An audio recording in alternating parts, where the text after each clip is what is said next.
Donc, réintégrer de l'élevage, on peut se demander, est-ce que c'est un retour vers le passé? Donc ça, c'est une gravure du Moyen Âge qui représente les travaux agricoles sur une ferme. Et donc, vous voyez qu'on a de la taille sur des pérennes, on a du soin apporté aux animaux, on a de la fauche sur ce qui ressemble à des céréales en train d'être moissonnées, du semis. Et donc, vous voyez qu'on avait bien cette articulation entre culture annuelle et pérenne, élevage. Et puis, on a retrouvé un article qui date des années 40 et qui décrit la révolution agricole du XVIIIe siècle en Gascogne gersoise. Et donc, dans cet article, il est indiqué que déjà avant l'arrivée des Romains, la Gaule aquitaine cultivait le blé et la vigne, pratiquait déjà l'élevage du porc, consommait déjà des fèves, et que l'agriculture gasconne a revêtu très rapidement l'aspect d'une polyculture familiale à base céréalifère. L'élevage de volailles et celui des porcs étaient plus importants relativement que celui des bovins. Et en revanche, les moutons étaient très nombreux grâce à l'abondance des packages, y compris les chaumes. Et il était donc naturel que le paysan gersois, à une époque où il était peu outillé pour lutter contre le climat, ait pris l'habitude de cet assolement biennal, donc avec des prairies et des cultures, et donc avec la moitié à peu près de leurs terres arables en céréales d'hiver et l'autre moitié en jachère. Et donc cette jachère, elle visait à ameublir le sol, renouveler sa fertilité en détruisant les mauvaises herbes. Et puis on y faisait aussi des cultures dérobées, de légumes, de choux, de fèves. Et donc elle jouait aussi le rôle de pâturage.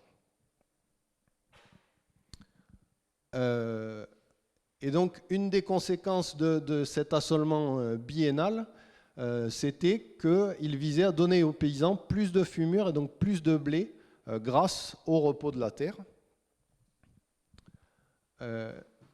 Et donc l'idée, c'était d'avoir une agriculture où chaque ferme constituait un tout, elle se suffisait elle-même. Donc on rejoint la notion d'autonomie qui était évoquée tout à l'heure par Félix.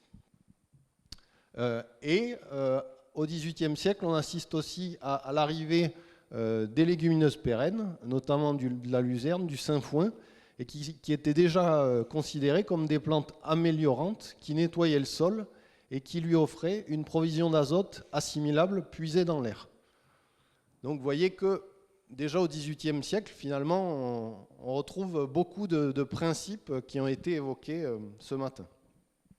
Mais ce que ça dit aussi, c'est que finalement, réintégrer de l'élevage, c'est bien plus que juste réintégrer des animaux. Ça veut dire que dans nos rotations de culture, on va pouvoir introduire ou accroître la part des prairies temporaires et des couverts dans les rotations avec les cultures, qu'on va évidemment faire ce couplage entre culture et élevage, mais que, Félix en a parlé un petit peu, on va trier du grain, on va générer des coproduits, et donc on va pouvoir aussi avoir des valorisations entre l'industrie qui valorise les produits des cultures et les animaux.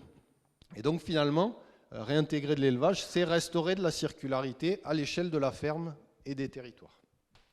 Et donc on va vous présenter différentes modalités pour procéder à cette réintégration de l'élevage.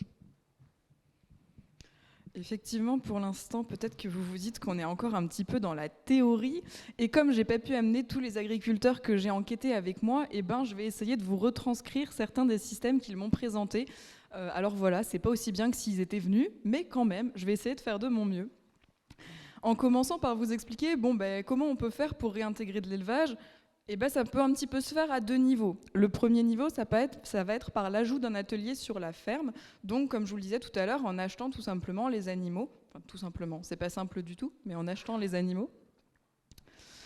Un second niveau, ça va être plutôt en faisant des partenariats, et donc nous, ce qu'on appelle l'intégration territoriale. Donc, soit un partenariat avec un éleveur ou des éleveurs qui vont amener les animaux sur l'exploitation en production végétale de façon plus ou moins longue, soit un partenariat avec un ou des bergers, qui là vont s'occuper des animaux de l'éleveur sur les parcelles du céréalier. Et puis on peut avoir un mix des deux. C'est-à-dire qu'il y a des agriculteurs qui font à la fois des partenariats et à la fois ils ont des animaux en propre. Et donc pour vous illustrer un petit peu ça, je vais vous raconter 3 histoires gersoises, donc qui sont inspirées des systèmes des agriculteurs que j'ai rencontrés dans le Gers. La première histoire, c'est celle d'un agriculteur qui a réintégré de l'élevage au niveau du territoire, donc par partenariat avec un éleveur. Cet agriculteur, il a 500 hectares de grandes cultures, et parmi ces 500 hectares, il a des hauts de coteaux faiblement productifs.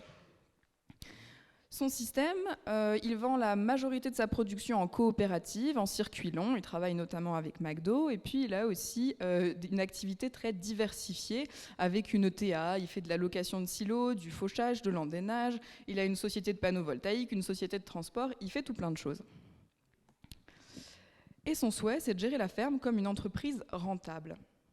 Pour ça, il va décider de convertir une partie de ses 500 hectares, et donc notamment ses hauts de coteaux faiblement productifs, en bio. Et ça va lui permettre de toucher les primes PAC. Il va en plus les implanter en luzerne. Et donc grâce à ça, il espère rentabiliser son investissement foncier, puisque 500 hectares, il faut quand même y aller pour rentabiliser. Il nous explique quand même qu'il n'a pas spécialement envie d'avoir des animaux. Lui, c'est pas quelque chose qui lui manque, en tout cas de ne pas en avoir.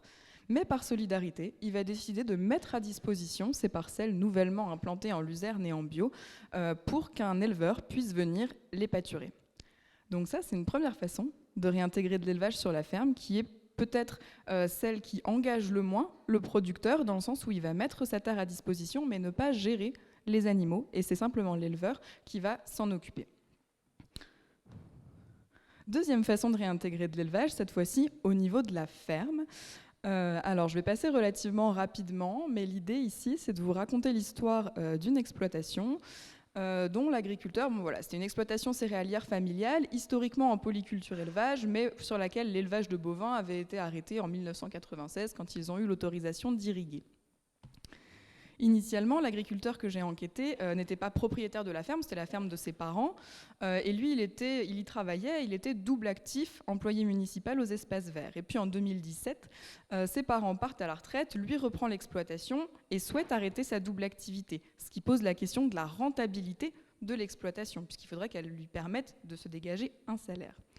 Il décide donc en 2017 de se convertir à la bio et entame de premières réflexions sur la polyculture élevage et sur la réintégration d'un atelier d'élevage sur sa ferme.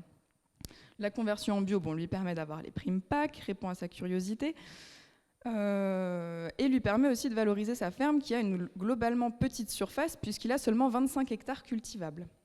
Donc effectivement, en céréales conventionnelles, ça ne fait pas beaucoup pour assurer un revenu. Il monte aussi une ETA en même temps, et donc tout ça fait qu'il manque globalement de temps entre sa double activité et son ETA. Et puis en 2020, peut-être que certains s'en rappellent, il y a eu une campagne de production pour les œufs bio, avec des coopératives qui ont fait pas mal de pubs pour essayer de trouver des agriculteurs qui voudraient bien se lancer avec eux. Et donc il a rencontré un technicien qui lui a fait un prévisionnel et qui lui a dit globalement ce que ça pourrait lui rapporter. C'est pour ça qu'à partir de 2020, il a décidé de construire un bâtiment de 6000 poules pondeuses sur son exploitation en lien avec cette coopérative. Ça lui a permis d'arrêter sa double activité, donc de dégager un revenu supplémentaire, mais ça lui a quand même posé plusieurs questions, notamment celle de l'astreinte, avec l'idée qu'effectivement, quand on a des animaux, ça veut dire qu'il faut être là tous les jours. En ça, l'élevage de poules pondeuses lui plaisait globalement, puisque entre 2 bandes de pondeuses, il y avait un vide sanitaire qui, s'il parvenait à le caler en même temps que le temps où il a le moins de travail par rapport à la gestion de son exploitation céréalière, lui permettait quand même d'avoir un petit peu de marge. Un manque de connaissances aussi, puisque cet agriculteur, initialement, il n'est pas du tout éleveur, il ne connaissait pas forcément les poules pondeuses, mais le fait qu'on soit dans une filière intégrée qui va être beaucoup assistée par la coopérative l'a rassuré.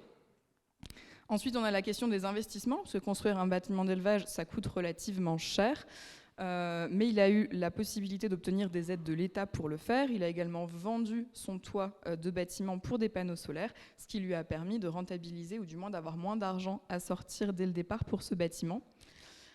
Et puis, il y voyait aussi des avantages économiques, avec le prix de l'œuf qui était garanti, aligné sur celui de l'aliment.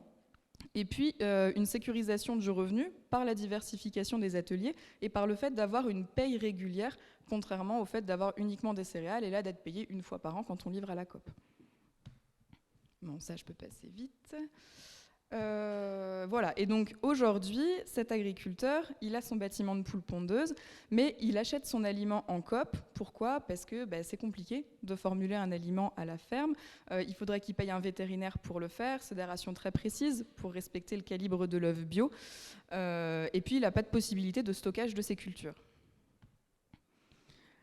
Il se pose pas mal de questions actuellement, notamment avec la crise de la surproduction des œufs bio, et cette menace d'interdiction d'utiliser des céréales en conversion dans l'aliment. Donc voilà, il est un peu inquiet sur le devenir de sa ferme. Et en termes de fertilisation, pareil, donc il réutilise ses fientes qu'il va épandre sur ses terres, sauf que le souci c'est qu'il n'a pas d'épandeur, donc il est obligé de le prendre en prestation, et donc de le faire tout en une fois pour faire intervenir uniquement le prestataire, pas tous les jours, quoi. Et ça lui a entraîné le fait de stocker ses fientes pendant peut-être un petit peu trop longtemps, et donc il m'a dit de salir son terrain. Et donc il se questionne, avis aux intéressés, pour éventuellement faire pâturer des moutons dans ses champs inondables si jamais il trouve un berger intéressé. Petite annonce au passage. Et un dernier exemple sur lequel je vais passer très rapidement, qui est là celui d'un viticulteur qui a lui réintégré de l'élevage au niveau de la ferme et du territoire. Donc de 1984 à 2001, il reprend l'exploitation familiale qui est spécialisée en vignoble, il y a un petit verger de noisettes aussi. Il vinifie sur place et est majoritairement en vente directe avec une sécurisation de la vente à des négociants. Et puis il rencontre des difficultés récurrentes à écouler le vin produit, puisqu'il y a pas mal de viticulteurs qui vinifient eux-mêmes dans le Gers. Et puis il a la concurrence des grands vignobles locaux. Et ça le questionne. Il se dit, j'ai le fût qui est plein avant même, au moment des vendanges de l'année prochaine. Est-ce que mon métier, il a vraiment du sens ? Ça me plaît pas de produire un produit dont personne ne veut. Donc il convertit son vignoble en bio. Il a 70 hectares de vignes et 30 hectares de noisetiers dans les années 2000, quand il y a eu une vague de conversion. Et il se rend rapidement compte qu'il manque de matière organique sur la ferme et aussi sur le territoire, puisque l'élevage régresse. Et aussi qu'il a des soucis d'enherbement sur le rang, et de gestion des drageons dans le verger. Ça l'amène à se questionner sur l'élevage. Voilà. Et donc, il va commencer à chercher, à partir de 2015 et jusqu'en 2021, des partenaires, des bergers qui accepteraient de venir pâturer dans ces interrangs de vignes et de vergers.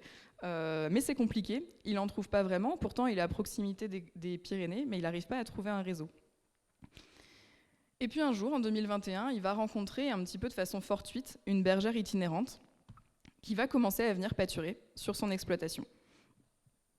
Et en parallèle, il va décider de commencer à construire un atelier d'ovins sur sa ferme pour s'assurer d'avoir des moutons, même si ce partenariat ne se pérennise pas. Ça lui permet d'améliorer l'image de son système, puisqu'il est en vente directe. Il est accompagné par les bergers du réseau, donc cette bergère qui vient pâturer, également pour son atelier en propre, c'est-à-dire qu'elle va lui permettre d'accéder à tout ce réseau de vétérinaires, d'abattoirs, de personnes qui vont venir tondre les moutons aussi, et de commercialisation, et elle l'appuie également techniquement en termes de connaissances. Et donc aujourd'hui, ce qui se passe sur sa ferme, c'est qu'il a de l'eau de brebis, des brebis qu'il va accueillir avec les bergers pâturants, donc de novembre à mars dans ses vignes. Donc il accueille 130 brebis qu'il va faire pâturer, sans tailler pendant que les brebis sont là pour éviter les dégâts, etc. Et il a également une troupe ovine en propre qui est plus petite. Il a uniquement 35 brebis qui vont également pouvoir pâturer, comme je vous disais, les vignes s'il n'y a pas de partenariat et assurer l'entretien de son verger, puisqu'elles sont dans le verger de noisetiers pendant toute l'année. Et cet agriculteur, il a également le projet d'aller plus loin. Donc il souhaite agrandir justement sa troupe en propre, là, de passer de 35 brebis à 50 pour commencer à toucher des aides-pacs sur son atelier d'élevage. Poursuivre le travail avec les estivants qu'il trouve enrichissant humainement. Et puis pourquoi pas installer à terme un jeune berger sur la ferme.